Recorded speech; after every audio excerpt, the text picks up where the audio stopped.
கிமு 486 பாபிலோனிய ஆண்ட அகாசுவரமன்னன் தன் பிரபுக்களுக்கு 180 நாட்கள் விருந்தளித்தான்.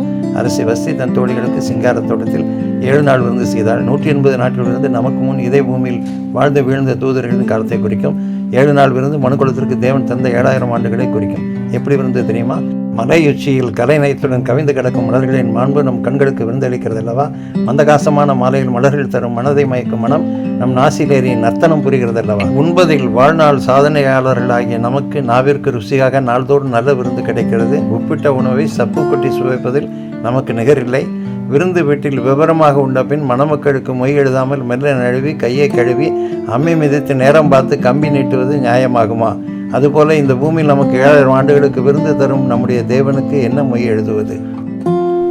நம் ஆவி ஆத்துமாவிற்கு உறைவிடமாக தேவன் தந்த நம் சரீரத்தை ஜீவ பலியாக இயேசுவுக்கு அர்ப்பணிப்பதே மெய்யான மொய்யாகும். ஆமென்.